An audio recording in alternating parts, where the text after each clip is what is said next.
Hello friends, welcome to modulation.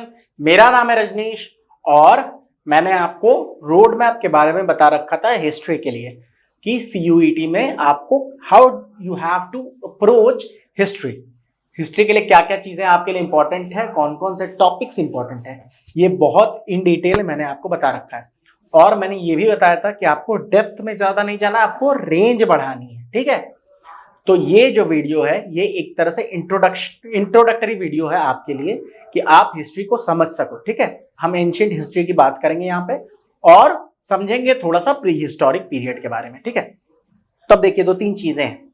ठीक है, सबसे पहली बात तो ये आती है जहन में कि जो चीजें हैं ना, जैसे कि प्री हिस्टोरिक पीरियड की जो बातें होती हैं, या फिर आप इंडस वैली सिविलाइजेशन ले लो, जैसे कि जो 2500-3000 साल पहले की चीजें हैं, उसके बारे में हमें पता कैसे चला, है ना।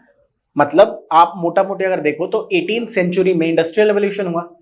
उससे पहले तो मशीन्स भी नहीं थी, और उस समय मशीन्स इतने ज्यादा मतलब कि हाई लेवल के या इतने ज्यादा प्रिसाइज नहीं थे कि वो चीजों को इतनी अच्छे समझ सके।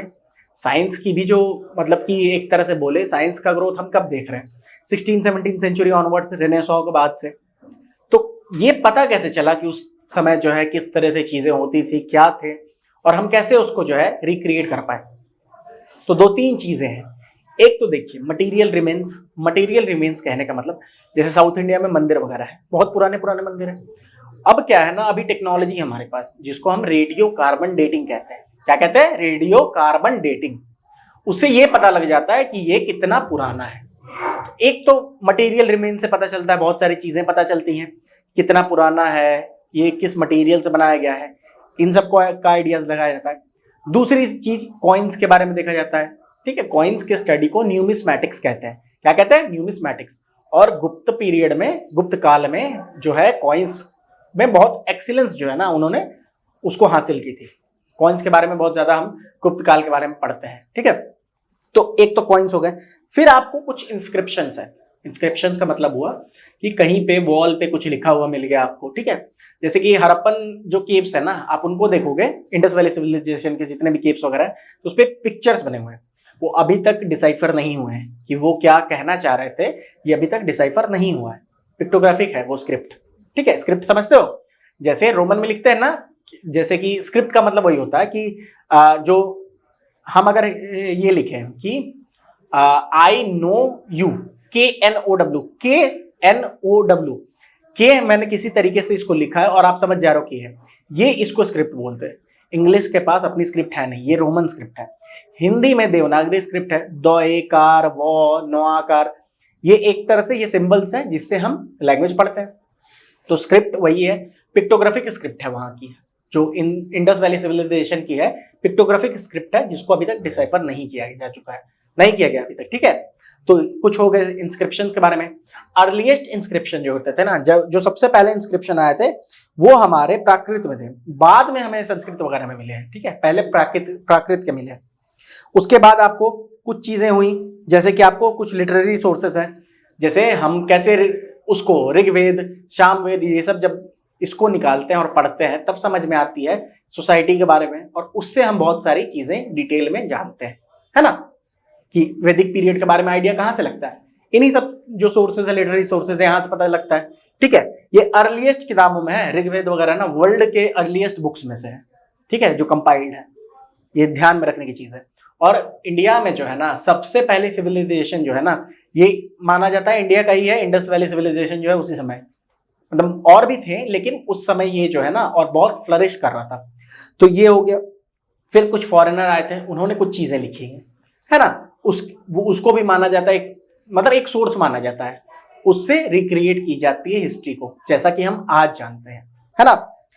और आपको जैसे मैं अगर एग्जांपल दूं तो इंडिया और रोमन इंपायर जो था, इसके बीच में ट्रेड होती थी। इंडिया और रोम के बीच में उस टाइम बहुत पहले ट्रेड होती थी।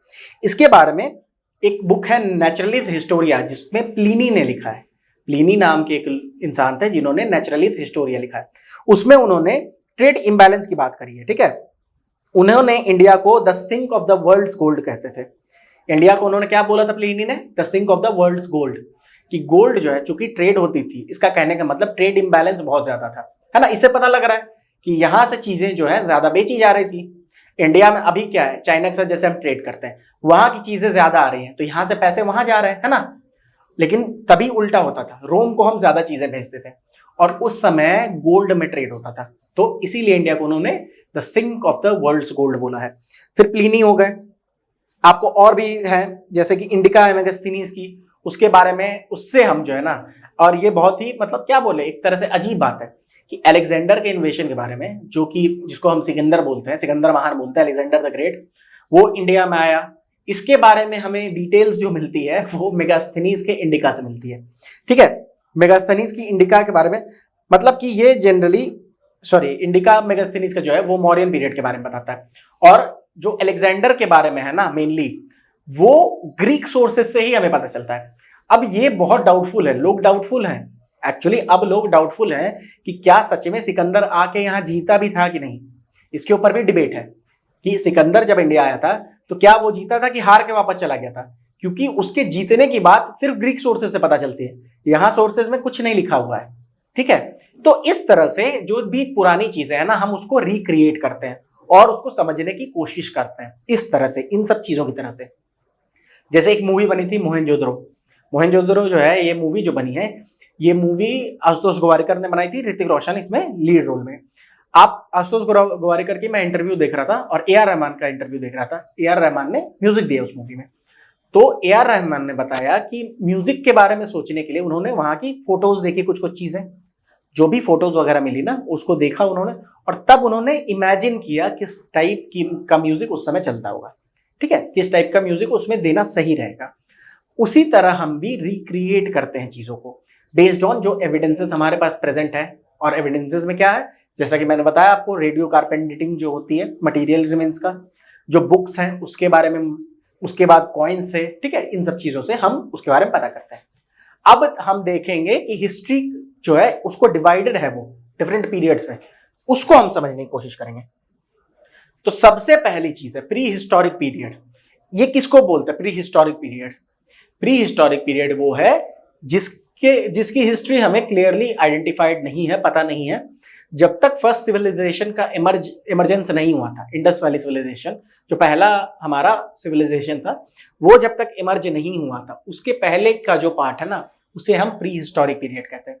और रफली ये 2 लाख बीसी बिफोर क्राइस्ट से लेके 3500 से 2500 बीसी तक ये जो है इस पीरियड को माना जाता है। बीसी मतलब बिफोर क्राइस्ट, बिफोर क्राइस्ट मतलब अभी जैसे 2023 हो रहा है ना, माना जाता है कि 1 जो है ना 1 एडी हो गया, एनो डोमिनी, आफ्टर डेथ हम लोग बोलते हैं एनो डोमिनी। इसका मतलब है कि एक ईस्वी जो थी ना, फर्स्ट जो है उसको माना जाता है बर्थ ऑफ क्राइस्ट। उससे पहले जितनी चीजें हैं उसको बीसी में लिखते हैं।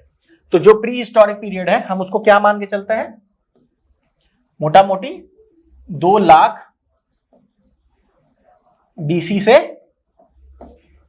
3500 या फिर 2500 बीसी। देखिए 1000 साल की बात है, लेकिन इतने बड़े टाइम स्पैन में एक्चुअली आप पूरे अर्थ की हिस्ट्री को देखो तो 1000 साल भी कुछ नहीं है। और इससे हमें समझना चाहिए कि हम भी कुछ नहीं है।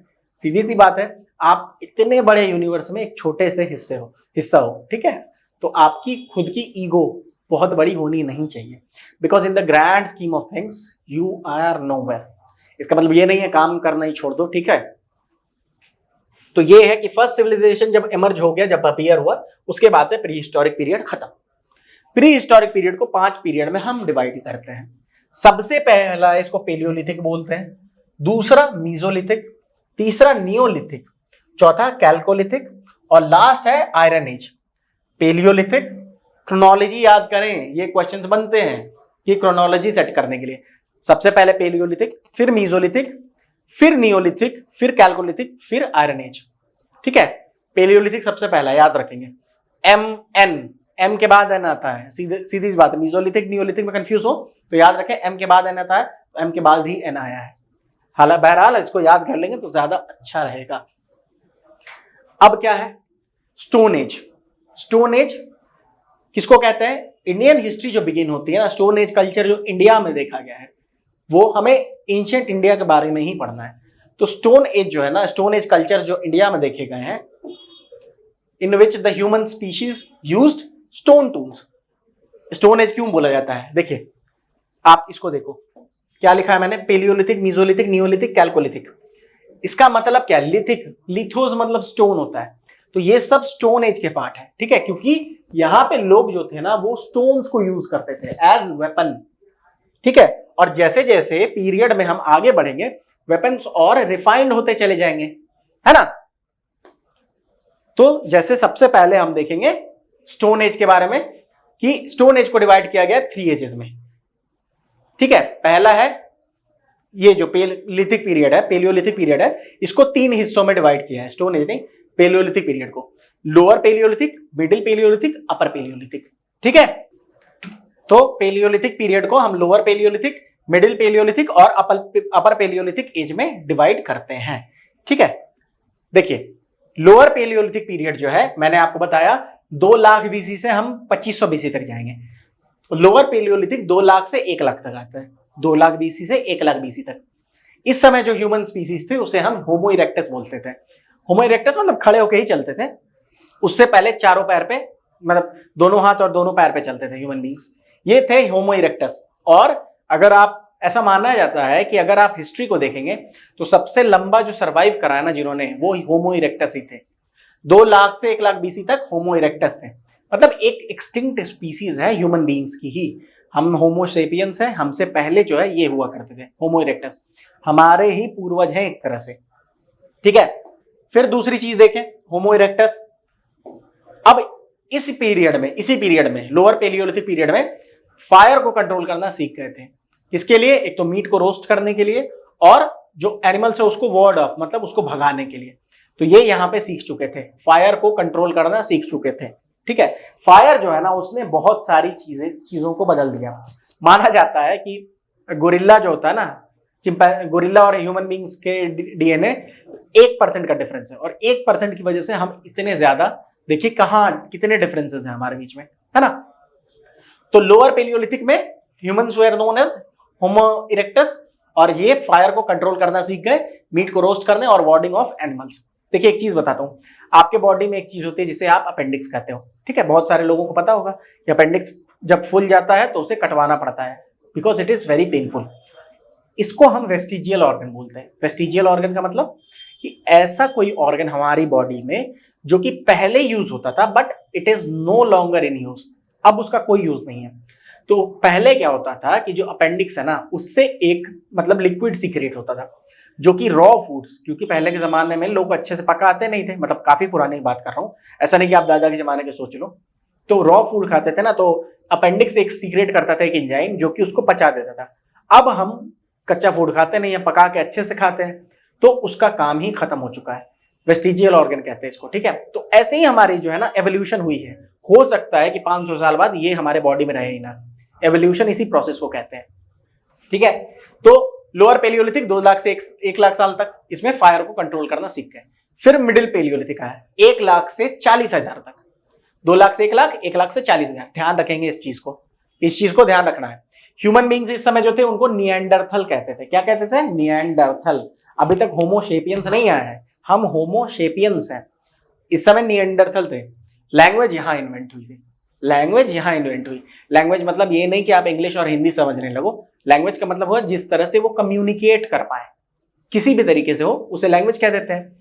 तो वो कम्युनिकेट करना सीख गए थे, और अभी भी हंटर और गैदरर रहते हैं। हंटर गैदरर का मतलब कि वो मारते थे जानवरों को और उसको गैदर करते थे खाना, और मतलब नोमैडिक घूमते रहते थे। ऐसा कोई सेटल्ड जो है ना, सेटल्ड उनका कोई लाइफस्टाइल नहीं था, ठीक है। तो लोअर पेलियोलिथिक से हम मिडिल पेलियोलिथिक आए। याद करेंगे एजेस को अच्छे से, क्वेश्चंस बनते हैं, और आप टाइमलाइन याद कर लो अच्छे से। अपर पेलियोलिथिक 40,000 से 10,000 तक, तो पेलियोलिथिक पीरियड 2 लाख से 10,000 तक आ जाता है। 40,000 से 10,000 तक अपर पेलियोलिथिक। यहां पे हम बने होमो सेपियंस, 40,000 के बाद, ठीक है। 2 लाख से 1 लाख हमारा क्या था? हम थे होमो इरेक्टस। 1 लाख से 40,000 हम क्या थे? निएंडरथल। और 40,000 बीसी के बाद से हम बने हैं, यहां देखिए 1 लाख साल के है ना, 1 लाख साल तक हम होमो इरेक्टस थे, अब हम बने हैं होमो सेपियंस। तो ये था आपका पेलियोलिथिक पीरियड। मीजोलिथिक पीरियड ये 10,000 से 8,000 बीसी तक, 10,000 बिफोर क्राइस्ट से 8,000 बिफोर क्राइस्ट तक। मीजोलिथिक पीरियड का मतलब क्या है कि यहां पे माइक्रोलिथ टूल्स जो थे ना, छोटे छोटे टूल्स, मतलब पहली बार लोगों ने बो और एरो का यूज स्टार्ट किया। बो एंड एरो, ये क्या है? बो एंड एरो, अर्जुन का धनुष है ये। धनुष तीर जो है ना, उसके यूजेस यहां पे स्टार्ट हुए थे पहली बार। लोगों को पता चला, लोगों ने देखा कि यार ये जो चीज है इसको फेंक के मारते हैं किसी को तो वो तो मर जाता है, बहुत सही चीज है, तो उन्होंने उसको यूज करना स्टार्ट किया। और ऑब्वियस सी बात है, जैसे मैंने यहां पे बनाया, लोअर पेलियोलिथिक में है ना, स्टोन्स को क्रूड फॉर्म में यूज करते थे। फिर जैसे चेंज हुआ, मिडिल पेलियोलिथिक में थोड़ा रिफाइन हुआ, फिर यहां थोड़ा और ज्यादा रिफाइन हो रहा है। तो ऐसे रिफाइंड प्रोसेस ये चलता रहेगा, टूल्स को और रिफाइन करते जाएंगे धीरे धीरे। तो फिर पहला बो एंड एरो यूज करना मीजोलिथिक पीरियड में स्टार्ट हुआ, और यहां पे लोगों ने डोमेस्टिकेशन ऑफ एनिमल स्टार्ट कर दिया। वो समझ गए कि एनिमल को पालतू बनाया जा सकता है मीजोलिथिक पीरियड में।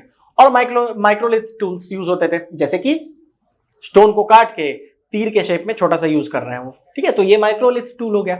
उसी तरह से छोटे छोटे टूल्स को ब्लेड की तरह यूज करते थे, तो इसी से मीजोलिथिक नाम पड़ा है, ठीक है। तो माइक्रोलिथिक टूल्स भी यहां यूज होते थे। इसके बाद आता है आपको नियोलिथिक पीरियड। नियोलिथिक पीरियड 10,000, देखिए 2 लाख से 10,000 तक हम थे पेलियोलिथिक में, 10,000 से 8,000 तक थे हम मीजोलिथिक में, 8,000 से 4,000 बीसी तक आएंगे नियोलिथिक में। नियो नया, इसमें जो है ना लोग थोड़ा बहुत सेटल होना सीख गए। पहले नोमैड्स की तरह घूमते रहते थे और फूड को गैदर करते थे, मारते थे और वैसे खुश थे, जी रहे थे।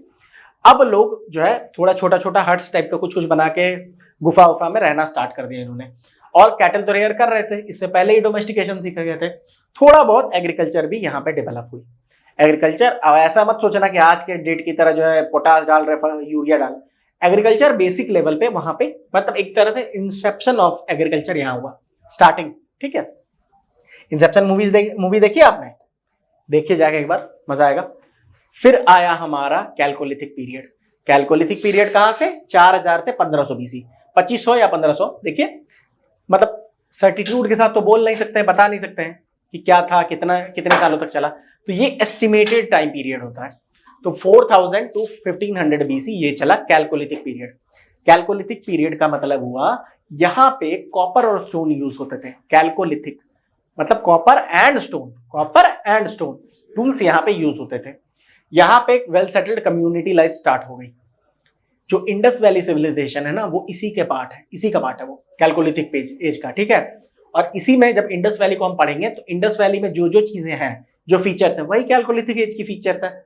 जैसे ये इंडियन सब कॉन्टिनेंट में चारों तरफ लगभग फैला हुआ था, मतलब अगर हम ईस्ट में ज्यादा ना जाए तो नॉर्थ वेस्ट में काफी दूर तक, ये नॉर्थ वेस्ट से नॉर्थ वेस्ट फ्रंटियर तक ये काफी फैला हुआ था, ठीक है, कैलकोलिथिक पीरियड।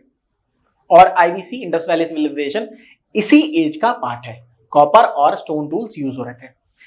उसके बाद एक बचा जो कि हम बोलते हैं जिसको स्टोन एज, आयरन एज। तो आपको सीधी बात समझ में आ गई होगी कि इंडस वैली सिविलाइजेशन में स्टोन का यूज नहीं होता था, क्योंकि उसके बाद स्टोन एज आया ना, ठीक है, उसके बाद स्टोन एज आया है।